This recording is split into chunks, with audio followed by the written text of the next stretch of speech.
கடவுள் அருள் டிவி நேயர்களுக்கு சக்தி ஜோதிட குழுவின் சார்பாக சக்தி ஜோதிட குழுவின் சார்பாக 2026 ஆங்கில புத்தாண்டு அடியனாகிய அஸ்ட்ரோ கேஎஸ் ஐயங்கார் ஆகிய நான் ஐயா ஹரிஹர சர்மா அவர்களும் இந்த வருஷம் எப்படி இருக்குது ஆங்கில புத்தாண்டு. பொதுவாகவே நம்ம தமிழ் மாதங்களையும் தமிழ் வருஷங்களையும் தான் கடைபிடிக்கிறது. ஆனால் உலகம் இருக்கக்கூடிய நிலைமையின் காரணமாகவும் உலகத்தின் தத்துவத்தின் காரணமாகவும் ஆங்கில ஜனவரி 1ஆம் தேதியிலிருந்து டிசம்பர் 31ஆம் தேதி வரலும் 2026ஆம் வருஷம் என்னென்ன மாற்றங்கள் வரப்போகிறது, பொதுவாக இந்தியாவுக்கு எப்படி இருக்கும், நம்முடைய நாட்டுக்கு எப்படி இருக்கும், பொதுவான பெயர்ச்சிகள் என்னென்ன, வருட கிரகங்களுடைய பெயர்ச்சி, அதாவது குரு, சனி, ராகு, கேது இவர்களுடைய பெயர்ச்சிகள் இருக்கா, இது என்ன அளவுக்கு ஒரு ராசியும் தாக்கும் பாதிக்கும் அப்படின்றதையும் என்னென்ன ஏற்றத்தை கொடுக்கும் அப்படின்றதையும் ஒன்றாக வரிசைப்படுத்தி பார்க்கலாம். முதல்ல இந்த வருஷத்தில் என்னென்ன கோச்சார மாற்றங்கள் இருக்குது, அதாவது வருட கிரகங்களுடைய மாற்றங்கள் என்னென்ன இருக்குது அப்படின்றத பற்றி நம்ம ஐயா கிட்ட கேட்போம். நாம் இப்போ பார்க்குறது ஆங்கில வருடம். இப்போ இந்த வாக்கியப்படி இந்த வருஷம் அதாகப்பட்டது 1/1/2026 31/12/2026 365 நாளில் 3 கிரகங்கள் பெயர்ச்சி அடையுது. 6/3/2026 சனி பகவானானவர் கும்பத்திலிருந்து மீனத்துக்கு மாறுறாரு. அப்போ இந்த வருஷத்தோட ஃபஸ்ட்டு பெயர்ச்சி அப்படின்னாக்க மார்ச்சில் பெயரக்கூடியவர் சனி பகவான் பெயர்றாரு. சரி, அதுக்கு அடுத்த பெயர்ச்சி என்ன இருக்குது அப்படின்னாக்க தனக்காரகனான புத்திரக்காரகனான பிரகஸ்பதியான அந்தன கிரகமான குரு பகவான் இந்த ட்ரிப்பு வாக்கிய கணிதப்படி 2 முறை பெயர்றாரு. சரி, ஃபஸ்ட்டு முறை பெயர்றது இப்போ அவர் இருக்கிறது அப்படின்றத பொறுத்தளவுக்கு வாக்கிய பஞ்சாங்கப்படி மிதுனத்தில் இருக்கார், அதில் வக்ரத்தில் இருக்கார். அடுத்தது இவர் மாறக்கூடியது கர்க்கடகத்துக்கு போகிறாரு. கர்க்கடகத்தில் அங்கே உச்சம் பெற்று இருக்கார். ஏற்கனவே குரு பகவான் அதிசாரம் வாங்கி சற்றேறக்குறைய 132 நாளைக்கு மேலே கடகத்தில் இருந்துட்டார். அதனால் இப்போ திருப்பி அவர் ரிடாகேஷன் ஆகி மிதுனத்துக்கு போயிட்டு கடகத்துக்கு மாறக்கூடிய நாள் அப்படின்றத பொறுத்தளவுக்கு 26/5/2026 ஃபஸ்ட்டு குரு பெயர்ச்சி. அதுக்கு அடுத்தது இந்த குரு பகவான் உச்சம் பெற்ற குரு பகவான் மாறக்கூடியது சிம்மத்துக்கு மாறுறாரு.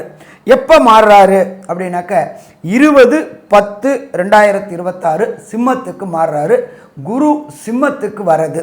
இப்போ ராகு இருக்கிறது சனி பகவானுடைய வீட்டில் இருக்கார். அப்போ சனியோடைய காரகத்துவத்தை எடுத்து செய்கிறவர் ராகு. அதுக்கு அடுத்தது பார்த்தோம்னா கேது இருக்கிறது சூரியனுடைய வீட்டில். அப்போ அந்த வீட்டோட ஓனர் சூரியன், சூரியனுடைய காரகத்துவத்தை எடுத்து செய்யக்கூடியவங்க.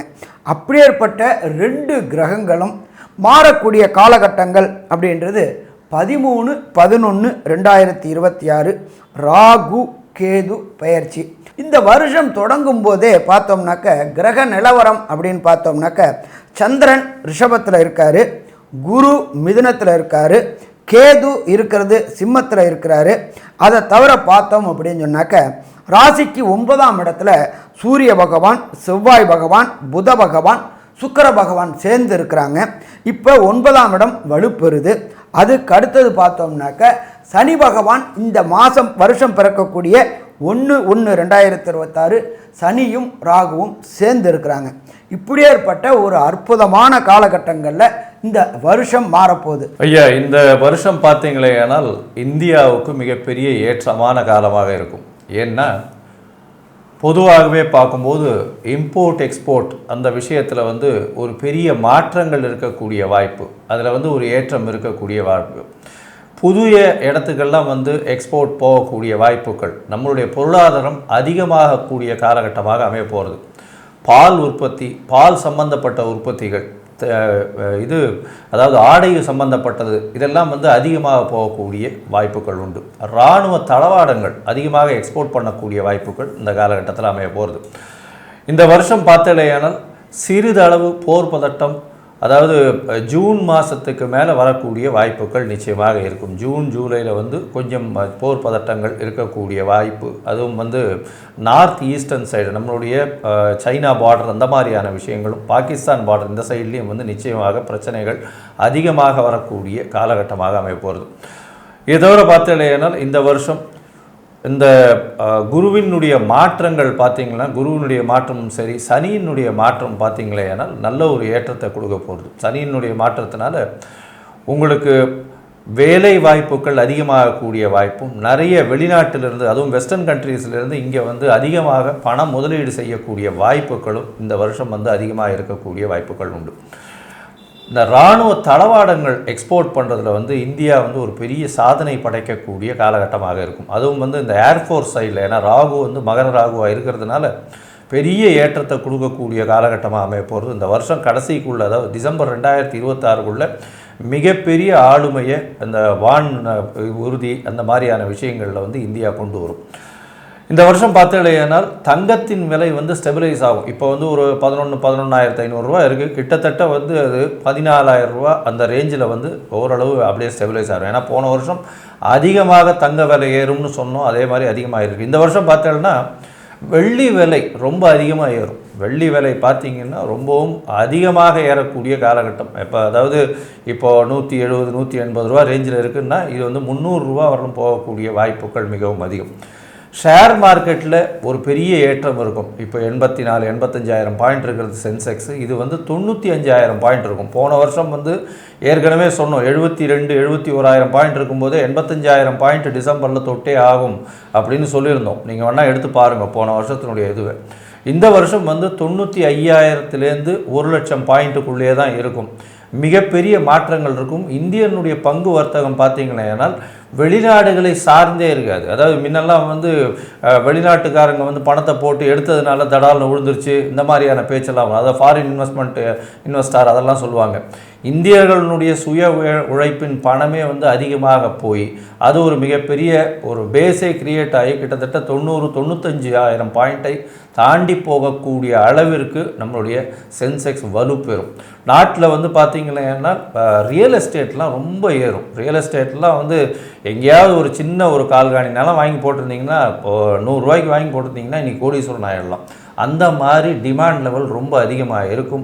அதுவும் மெட்ரோ சிட்டிஸ் நியர்பையில் இருக்கக்கூடியது 100 ரூபாய் 200 ரூபாய்க்கு வாங்கி, அதாவது ஒரு 20-25 வருஷம் 30 வருஷம் முன்னாடியெல்லாம் வந்து 10 லட்ச ரூபாய்க்கு வாங்கி போட்டதெல்லாம் இன்றைக்கெல்லாம் வந்து 2 கோடி 3 கோடி போகிற அளவுக்கு மிகப்பெரிய ஏற்றத்தை காட்டும். 20 வருஷம் 30 மடங்கு விலைகள் அதிகமாகக்கூடிய வாய்ப்பு. அதே மாதிரி ஃப்ளாட்டெல்லாம் வந்து ரொம்ப அதிகமாக இருக்கும். அதாவது பொருளாதாரத்தில் மிகப்பெரிய எழுச்சி இருக்கக்கூடிய வாய்ப்புகள் உண்டு. பேங்கிங் செக்டரில் வந்து அதிகமான லோன்ஸ் வரக்கூடிய வாய்ப்புகள் உண்டு. பேங்கிங் செக்டரில் ஃப்ராட்ஸ் சிலது வரக்கூடிய வாய்ப்புகள் இந்த வருஷம் உண்டு. அதுவும் வந்து பார்த்தோம்னா நவம்பர் டிசம்பரில் 2026 ஃப்ராடு வரக்கூடிய வாய்ப்புகள் இந்த காலகட்டத்தில் அக்டோபர் நவம்பர் டிசம்பரில் வெளியில் தெரியக்கூடிய வாய்ப்புகள் நிச்சயமாக இருக்கும். இந்த வருஷம் பார்த்தீங்களேயானால் மொத்தத்தில் பெரிய ஏற்றத்தோடு இருக்கும். இந்திய பொருளாதாரத்தில் பெரிய ஏற்றம் இருக்கும். படைப்புகள் நிறைய இருக்கும். ஈச் அண்ட் எவ்ரி டே வந்து உங்களுக்கு ஸ்டார்ட் அப்ஸ் நிறைய வரும். மிச்ச வெளிநாட்டு, அதாவது மேற்கிந்திய விஷயங்கள் எல்லாத்தையும் தாண்டி போகக்கூடிய அளவுக்கு இந்தியா மிகப்பெரிய வல்லரசாக இருக்கக்கூடிய காலகட்டமாக இந்த வருஷம் அமையப்போகிறது. சரி, இப்போது மேஷம் முதல் மீனம் வரை ஒரு ராசியாக என்னென்ன மாற்றங்கள் ஏற்றங்கள் வருது அப்படின்றத பார்க்கலாம். சிம்மம், மகம், பூரம், உத்திரம் இந்த 3 நட்சத்திரம் 9 பாதங்களை கொண்ட ராசி. ராசியின் அதிபதி அப்படின்னு சொல்லக்கூடியவர் சூரியன்.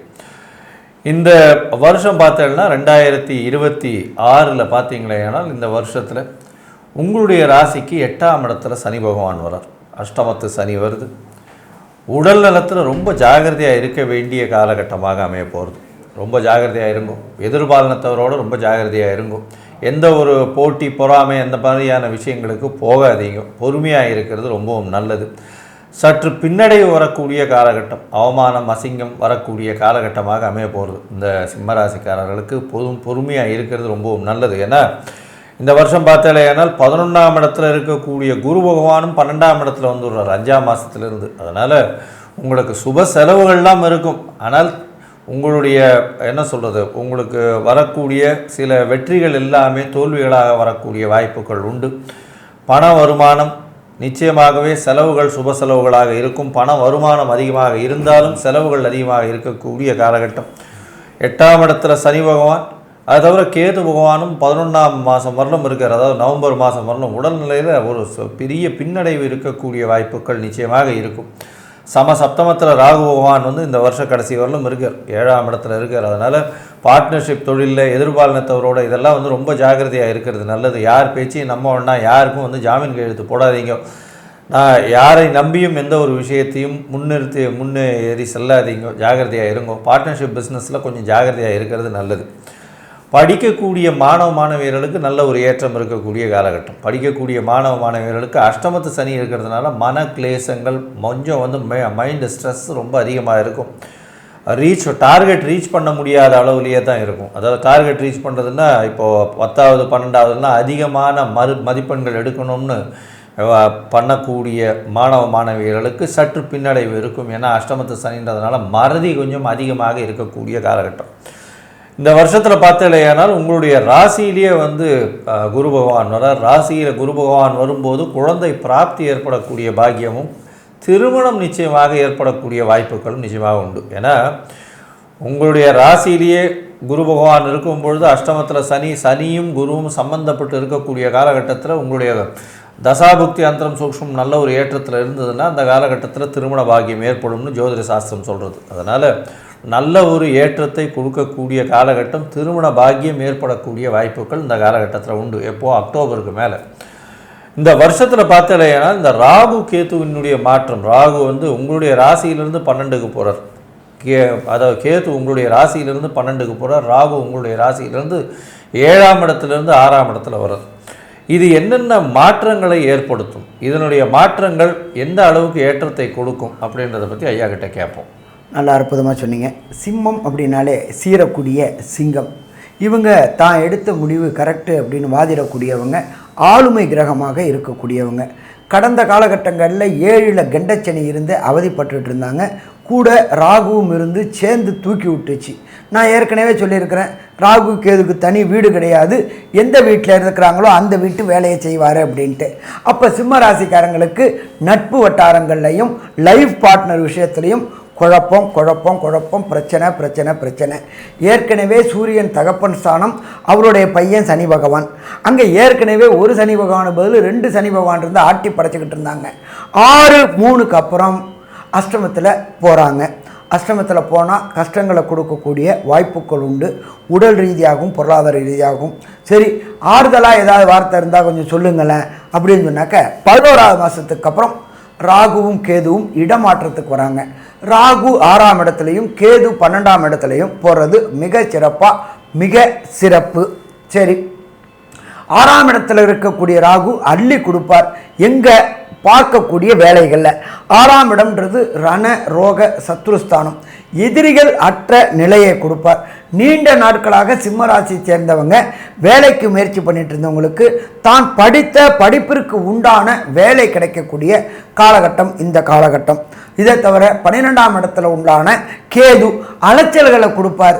சரி, அலைச்சல்களை எப்படி கொடுப்பாரு அப்படின்னாக்க தெய்வீக ஸ்தலங்களுக்கு போகக்கூடியவர். ஞானக்காரனான கேது 12ல் இருக்கிறதுனால அயன சயன போகத்தை பாதிச்சுட்டு அலைச்சல்களை கொடுப்பார். அலைச்சல் மூலமாக மன நிம்மதியை கொடுப்பாரா? மன நிம்மதியை கொடுப்பார். இந்த கையில் கோடி ரூபா, இந்த கையில் நிம்மதி அப்படின்னா, நிம்மதி இருந்தால் நம்மளால் கோடியை சம்பாதிக்க முடியும். நிம்மதி இல்லைன்னாக்க கோடி சம்பாதிச்சு அதுவும் விரயமாக போகும். சரி, அடுத்தது குரு பகவான் இந்த காலகட்டங்களில் மொத்தம் 3 முறை பெயர்ச்சி அடைகிறாரு. நம்ம வருஷம் பிறக்கும்போது குரு பகவான் 5வது மாதம் வரையிலும் 11ஆம் இடத்துல இருக்கிறாரு. தனக்காரனான குரு பகவான் அள்ளி கொடுக்கக்கூடிய காலகட்டம் இந்த காலகட்டங்கள். அப்போ அல்றத ரெடியாக இருந்துக்குங்க. எத்தனாவது மாதம் வரையிலும்? 5வது மாதம் வரையிலும். அதுக்கு அடுத்தது ராசிக்கு 12ஆம் இடத்துல குரு பகவான் வராரு. குரு பகவான் 12ல் வரும்பொழுது சுப விரயங்களை கொடுக்கக்கூடிய காலகட்டங்கள். இந்த 5 மாதம் சம்பாதிச்சதை சுப விரயங்கள், வண்டி வாகனம் வீடு இது எல்லாம் வாங்கக்கூடியது மற்றும் குழந்தைகளுக்கான எஜுகேஷனுக்காக செலவழிக்கக்கூடியது இந்த 5வது மாதத்துலேருந்து 10வது மாதம் வரையிலும் நடக்குமா? நடக்கும். அதுக்கு அடுத்தது 10வது மாதத்துலேருந்து 12வது மாதம் வரையிலும் ஜென்மத்தில் குரு வராரு. ஜென்ம குரு வனத்திலே அப்படின்னாக்க இந்த சிம்மராசியை சேர்ந்த அரசு தொடர்புடைய ஊழியர்களுக்கு ஏற்றங்கள் தரக்கூடிய மாற்றங்கள் உண்டு. அரசியல்வாதிகளை சேர்ந்தவர்களுக்கு இந்த காலகட்டங்களில் திடீர் கான்ட்ராக்ட் கிடைக்கக்கூடிய வாய்ப்புகள் உண்டு. Mines contract, road contract, building contract இது எல்லாமே கிடைக்கக்கூடிய வாய்ப்புகள் உண்டு. ஸோ மொத்தத்தில் பார்த்தோம் அப்படின்னாக்க இந்த சிம்ம ராசிக்காரங்களுக்கு இந்த வருஷம் 1/1/2026 31/12/2026 வரலும் அது அற்புதமான நிகழ்வுகளை நிகழ்த்தக்கூடியது. சரி, இதில் ஒரு சில பேருக்கு தசாநாதனோ புத்திநாதனோ அந்தரநாதனோ சூட்சுமநாதனோ சரியில்லை அப்படின்னாக்க என்ன பரிகாரம் செய்யலாம்? ஃபஸ்ட்டு சரணாகதி எம்பெருமான் சூரியனை சரணாகதி அடைகிறது. ஒவ்வொரு ஞாயிற்றுக்கிழமையும் நீங்கள் வீட்டில் இருக்க பக்கத்தில் உள்ள ஏதாவது ஒரு ஈஸ்வரன் கோயிலில் உள்ள சூரிய பகவானை போய் வணங்குங்க. ஒன்று. சரி, அடுத்தது ஏதாவது எளிய தானங்கள் இருக்கா அப்படின்னாக்க எளிய தானங்கள் இருக்குது. எப்பொழுதுமே சூரியனுக்கு பிடிச்சது அப்படின்றது தான தர்மங்கள் அப்படின்றத பொறுத்தளவுக்கு நீங்கள் இருக்கிற இடத்துக்கு பக்கத்தில் உள்ள ஏதாவது ஒரு வேத பாடசாலைக்கு இந்த 1/1/2026 31/12/2026 வரலும் அந்த வேத பாடசாலையில் படிக்கக்கூடிய மாணவர்களுக்கு ப்ரொவிஷன்ஸ் வாங்கி கொடுங்க, அரிசி வாங்கி கொடுங்க, அந்த குழந்தைகளுக்கு துணி வாங்கி கொடுங்க. வேதத்தை நாம் ரட்சித்தால் வேதம் நம்மளை ரட்சிக்கும். ஒன்று. அதுக்கு அடுத்தது நீங்கள் இருக்கிற இடத்துக்கு பக்கத்தில் உள்ள கோசாலையில் கோவுக்கு இந்த 1/1/2026 31/12/2026 வரையிலும் அந்த கோவுக்கு தேவையான வைக்கோல், புல், அகத்திக்கீரை அங்கே பராமரிக்கக்கூடியவங்களுக்கு உண்டான ஏதாவது ஒரு காரியங்கள் செஞ்சு கொடுங்க. எப்பொழுதுமே தான தர்மங்கள் கை கொடுக்கும். கர்ணனை கடைசி வரையிலும் உயிர் போகாமல் காப்பாற்றினது அவன் செய்த தானம். அதுக்கப்புறம்தான் யாரா எப்படா இவன் திருப்பி பழச்சிக்கிட்டே இருக்கான்னு கிருஷ்ண பகவானே ஒரு அந்தன ரூபத்தில் வந்து நீ செய்த தானங்களை எனக்கு தானமாக கொடு அப்படின்னு கேட்டது. அப்போ இந்த தானங்கள் வேதத்தை நாம் ரட்சித்தோம்னாக்க நம்மளை வேதம் ரட்சிக்கும். அதே போல் கோவை நாம் ரட்சித்தோம்னாக்க கோ நம்மளை ரட்சிக்கும். நம்மளை பொறுத்தளவுக்கு பாரத தேசத்தை பொறுத்தளவுக்கு கோவும் சரி, அந்தணர்களும் சரி, வேதம் படிக்கிறவங்களும் சரி, கடவுளுக்கு சமமானவர்களாக நம்ம பாதிக்கிறோம். கோல சகல தேவதைகளும் வாசம் செய்கிறதா நம்மளுடைய வேத புராணங்களும் ஐதையும் சொல்லுது. அப்போ கோவையும் அந்த வேத பாடசாலைகளுக்கும் உண்டான தான தர்மங்களை இந்த 1/1/2026 30/11/2026 வரலும் பண்ணிக்கிட்டு வாங்க. கண்டிப்பாக உங்களுக்கு மன நிம்மதி கிடைக்கும். நிம்மதி கிடைச்சா ஆட்டோமேட்டிக்காக குலதெய்வத்தோட அருள் கிடைக்கும். குலதெய்வத்தோட அருள் கிடைச்சா பித்ருக்களுடைய அருள் கிடைக்கும். இஷ்ட தெய்வத்தோட அருள் கிடைக்கும். அப்போ இந்த சிம்மராசியை சேர்ந்த அன்பர்களுக்கு தசாநாதனாலேயோ புத்திநாதனாலேயோ அந்தரநாதனாலேயோ சூட்சுமநாதனாலேயோ கிடைக்கக்கூடிய கெடுபலன்கள் அத்தனையுமே நல்ல பலன்களாக மாறும். சரி, இப்போ மொத்தத்தில் இந்த 1/1/2026 31/12/2026 வரலும் சிம்மராசி என்பர்களுக்கு என்னென்ன நற்பலன்கள் என்னென்ன கெடுபலன்கள் கிடைக்கும் அப்படின்றத கன்க்ளூஷனாக நம்மளுடைய அஸ்ட்ரோ KS ஐயங்கிறவங்க சொல்லுவாங்க. ஐயா, அற்புதமாக சொன்னீங்க. அதாவது சிம்மராசியை பொறுத்தவரை பார்த்தீர்களேயானால் பொதுவாகவே இந்த வருஷம் 2026 பெரிய ஏற்றத்தை கொடுக்காது. இருந்த போதிலும் உங்களுடைய ராசிக்கு பார்க்கும்பொழுது 8ஆம் இடத்துல சனி பகவான் வர சமசப்தமத்தில் ராகு இருக்கிறதுனால உடல்நிலையில் தொய்வு இருக்கக்கூடிய வாய்ப்புகள் உண்டு. குரு பகவானும் உங்களுடைய ராசியில் வர்றதுனால திருமண பாக்கியம் உண்டு. குழந்தை பிராப்தி ஏற்படக்கூடிய காலகட்டமாக அமைய போகிறது. படிக்கக்கூடிய மாணவர்கள் வெளிநாடு வெளியூர் பிரிந்து செல்லக்கூடிய வாய்ப்புகள் நிச்சயமாக உண்டு. வெளிநாடு போகணும்னு பார்த்துட்டு இருக்கிற மாணவர்களுக்கு அவங்க நினச்ச யூனிவர்சிட்டி கிடைக்காது. கொஞ்சம் அதோட கிரேடு கம்மியாக இருக்கக்கூடிய யூனிவர்சிட்டியில் தான் போஸ்ட் கிராஜுவேஷன் பண்ணக்கூடிய வாய்ப்புகள் நிச்சயமாக கிடைக்கும். இந்த காலகட்டத்தில் அதுவும் அட்மினிஸ்ட்ரேஷனில் இருக்கிறவங்க, அரசியல் சார்ந்தவர்கள், அரசியல் செல்வாக்கு பெற்றவர்கள், இவங்களுக்கெல்லாம் பார்த்திங்கன்னா உடல் நலத்தில் சற்று பின்னடைவு இருக்கும். 8ஆம் இடத்தில் இருக்கக்கூடிய சனி பகவான் மூலியமாக சிறு சிறு தொல்லைகள் நிச்சயமாக இருக்கக்கூடிய வாய்ப்புகள், சில அசிங்கங்களை பார்க்கக்கூடிய வாய்ப்புகள் உண்டு. அவமானங்கள் ஏற்படக்கூடிய வாய்ப்புகள் நிச்சயமாக உண்டு. உங்களுடைய ராசியில் 6ஆம் இடத்துல ராகு ஒருவர், ராகு 6ஆம் இடத்துல வரும்பொழுது உங்களுக்கு எல்லா விதமான போட்டிகளில் வெற்றி கிடைக்கக்கூடிய வாய்ப்புகள் நிச்சயமாக வரும். 12ஆம் இடத்துலையும் கேது போகிறார். அதனால் குலதெய்வ வழிபாடு நிச்சயமாக நல்ல ஒரு ஏற்றத்தை கொடுக்கும். சொந்த ஊர் கோவிலில் குலதெய்வ வழிபாடு செஞ்சுட்டு வர்றதன் மூலியமாக நல்ல ஒரு ஏற்றம் இருக்கும். அதாவது யோகிகள், முக்தி பெற்ற முனிவர்கள், யோகிகள், இவங்க மாதிரியான சித்தர்கள் இந்த பீடத்திற்கு போயிட்டு வர்றதன் மூலியமாக உங்களுக்கு பெரிய ஏற்றம் கிடைக்கக்கூடிய காலகட்டமாக இருக்கும். பணவரவிற்கு பஞ்சம் இருக்காது. பணம் வரும், இருந்தாலும் உடல்நிலையில் சற்று பின்னடைவு இருக்கக்கூடிய காலகட்டமாக இருக்கும். அதே மாதிரி இந்த வாசக்கால் பண்ணுறவங்க, அந்த தச்சு வேலை செய்கிறவங்க, அதுவும் வாசக்கால் பண்ணக்கூடிய தச்சு வேலை செய்கிறவங்க, அரண்மனை இது பண்ணுறவங்க, அதே மாதிரி தங்கம் விற்கிறவங்க, தங்கத்தில் அந்த ஆபரணங்கள் பண்ணுறவங்க, இவங்களுக்கெல்லாம் சற்று பின்னடைவு இருக்கக்கூடிய காலகட்டமாக இந்த காலகட்டம் அமையும். பண வரவில் பார்த்தீங்களே, ஏன்னால் எதிர்பாலினத்தை அதாவது பார்ட்னர்ஷிப்பில் ரொம்ப ஜாகிரதையாக இருங்க. எதிர்பாலினத்தவர் மூலியமாக சிறு சிறு தொல்லைகள் வரக்கூடிய வாய்ப்புகள் உண்டு. தேவையில்லாமல் யாருக்கும் ஜாமீன் கையெழுத்து போடாதீங்க. பொறுமையாக இருக்கிறது ரொம்பவும் நல்லது. மொத்தத்தில் பார்த்தீங்களே, ஏன்னால் இந்த 2026 கடந்து செல்ல வேண்டிய கட்டாயத்தில் இருக்கும் அப்படின்றத சொல்கிறோம். உங்களுக்கு ஒரு 75% மாற்றங்கள் ஏற்படக்கூடிய வாய்ப்பு உண்டு அப்படின்னு சக்தி ஜோதிட குழு சொல்லுது. நன்றி, நமஸ்காரம்.